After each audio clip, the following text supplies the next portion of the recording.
हरीश खुराना का केजरीवाल पर हमला, कहा कानून से भाग रहे हैं केजरीवाल, कोर्ट से भी समन पर कोई राहत नहीं, केजरीवाल को सवालों का देना होगा जवाब। कानून अपना काम कर रहा है और कानून के तहत ईडी समन इशू कर रहा है, लेकिन अफसोस दिल्ली के मुख्यमंत्री कानून का सम्मान नहीं करते और कानून से भाग रहे हैं। क्यों भाग रहे हैं वो अरविंद केजरीवाल को मालूम, और जिस प्रकार से अरविंद केजरीवाल भाग रहे हैं लग रहा है बहुत कुछ छिपा रहे हैं। दिल्ली के मंडी हाउस में अरविंद केजरीवाल के खिलाफ लगे पोस्टर्स, हिंदू सेना ने लगाए इंडी गठबंधन के खिलाफ पोस्टर्स। मुजफ्फरनगर में चुनाव को लेकर पुलिस की कार्रवाई, तो पुलिस ने 4 लोगों पर गुंडा एक्ट के तहत एक्शन लिया। चुनाव की तारीखों के ऐलान के बाद एटा में प्रशासन की कार्रवाई, आचार संहिता लगने के बाद जिला प्रशासन ने राजनीतिक पार्टियों के होर्डिंग और बैनर्स हटवाए। चुनाव से पहले सीएम भजन लाल से मिले निर्दलीय विधायक चंद्रभान सिंह, सीएम आवास पर की मुलाकात। अयोध्या में उमड़ी भक्तों की भारी भीड़, रामलला के दर्शन के लिए लगा भक्तों का जमावड़ा। गाजीपुर बस अग्निकांड में घायलों को नहीं मिला मुआवजा, घायलों के परिजनों ने मीडिया को दी जानकारी, हाईटेंशन तार की चपेट में आने से बस में लगी थी आग। उत्तर प्रदेश के कुशीनगर में रफ्तार का कहर, अनियंत्रित कार हुई दुर्घटनाग्रस्त, हादसे में 4 लोग हुए जख्मी। उत्तर प्रदेश के रायबरेली में संदिग्ध परिस्थितियों में मिला युवक का शव, तो परिजनों ने लगाया गांव के ही युवक पर हत्या का आरोप, पुलिस मामले की जांच में जुटी। राजस्थान के भीलवाड़ा में नाली में मिला नवजात, अस्पताल में डॉक्टर्स ने किया मृत घोषित, केस दर्ज कर पुलिस कर रही मामले की जांच। उत्तर प्रदेश के संभल में पुलिस और बदमाशों के बीच हुई मुठभेड़, बदमाश की फायरिंग में एक सिपाही घायल, तो वहीं बदमाश डकैती और लूट की घटनाओं में चल रहा था फरार। उत्तर प्रदेश के बदायूं में शव मिलने से मचा हड़कंप, परिजनों ने लगाया हत्या का आरोप, पुलिस कर रही मामले की छानबीन। उत्तर प्रदेश के एटा में आपसी कहासुनी के बाद दबंगों ने युवक को पीटा, मारपीट का वीडियो सोशल मीडिया पर हुआ वायरल, तो पुलिस ने एक आरोपी को हिरासत में लिया। तमिलनाडु के रामनाथपुरम में पकड़े गए 21 मछुआरे, श्रीलंकाई नौसेना ने मछुआरों को पकड़ा, 2 नाव भी की गई जब्त। जम्मू के पुंछ इलाके में दिखा पाकिस्तानी ड्रोन, सुरक्षा बलों ने जताई घुसपैठ की आशंका, तो इलाके में सर्च ऑपरेशन जारी। चीन के सिचुआन में जंगल में लगी भीषण आग, फिलहाल किसी के हताहत होने की खबर नहीं, आग पर काबू पाने की कोशिशें जारी। आइसलैंड में 3 महीने से भी कम समय में चौथी बार फटा ज्वालामुखी, ज्वालामुखी फटने के कारण धरती में पड़ी दरार।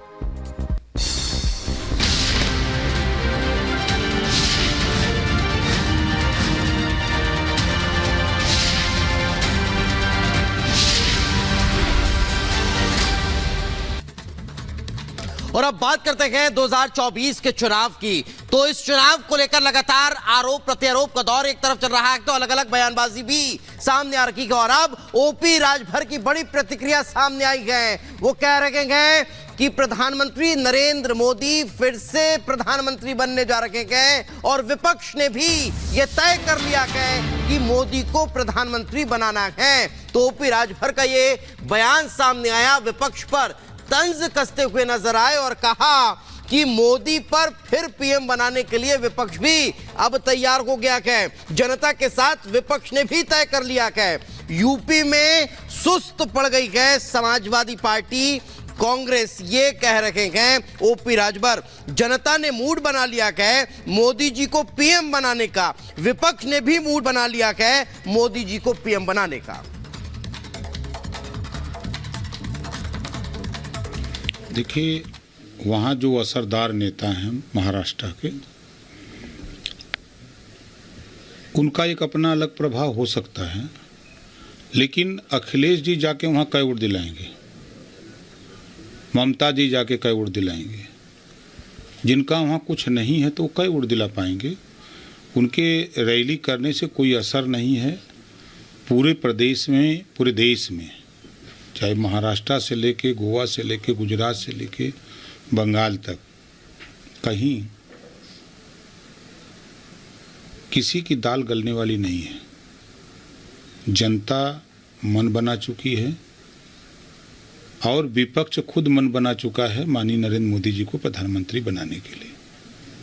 ये तो फिर जनता को दिखावा करने के लिए सब काम हो रहे हैं। तो आपको बता दें, कल चुनावों की तारीखों का ऐलान हो चुका है और साथ ही 7 चरणों में वोट डाले जाएंगे। लेकिन बड़ा सवाल यह है कि इस वोट युद्ध में कौन मारेगा बाजी और कौन हार जाएगा। इस रिपोर्ट में आपको दिखाते हैं।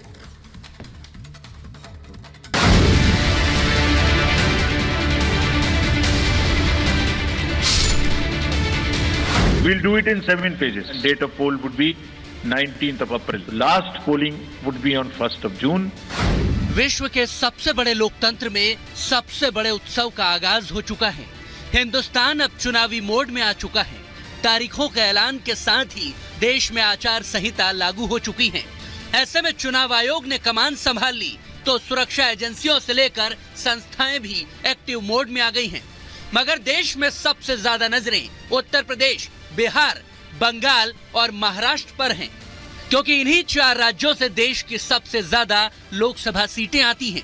ऐसे में यहाँ के समीकरण और सियासी दावे आपको आगे बताएंगे।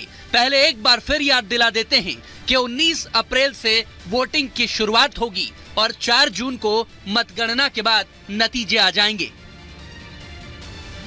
We'll do it in 7 phases and date of poll would be 19th of April. So last polling would be on 1st of June और पूरी कंट्री में 4 जून को काउंटिंग होगी। इस ऐलान के साथ ही करीब 97 करोड़ वोटर्स वाले देश में चुनावी रणभेरी बज चुकी है। अब करीब 2.5 महीने तक चुनावी प्रक्रिया चलेगी। तो जीत के लिए सियासी बिसात पर कई दांव खेले जाएंगे। लेकिन सबसे खास बात है, देश के 3 बड़े राज्यों में सभी 7 चरणों में वोटिंग होने वाली है।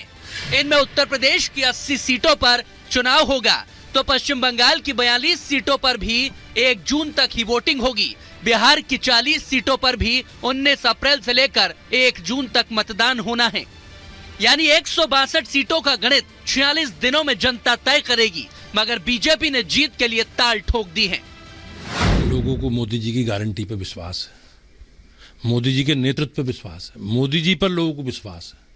और हमारी सरकार ने मोदी जी के नेतृत्व में पिछले 10 वर्षों में जो काम किए हैं, उन कामों के आधार पर मुझे विश्वास है कि उत्तर प्रदेश भी जो 80 की 80 सीटें हैं, माननीय प्रधानमंत्री जी का जो संकल्प है अब की बार 400 पार का, उत्तर प्रदेश की महान जनता और भारतीय जनता पार्टी के सब कार्यकर्ता हम सब मिलकर उसे पूरा करेंगे। यूपी देश का सबसे बड़ा राज्य है तो ज्यादातर हाई प्रोफाइल सीटें भी यहीं से आती हैं, जिनमें है पीएम मोदी की संसदीय सीट वाराणसी, जहां 1 जून को मतदान होगा। 2019 में जहां स्मृति ईरानी और राहुल गांधी की टक्कर दिखी थी, उस अमेठी में 20 मई को मतदान होगा।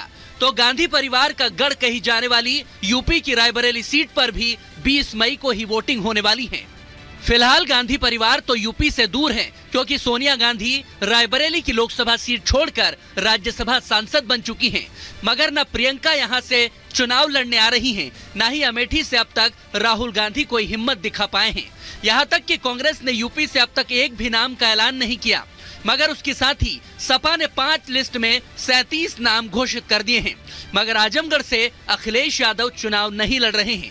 वहां धर्मेंद्र यादव को निरहुआ के खिलाफ मैदान में उतारा है। सबसे पहले समाजवादी पार्टी ने अपनी सीटें घोषित की।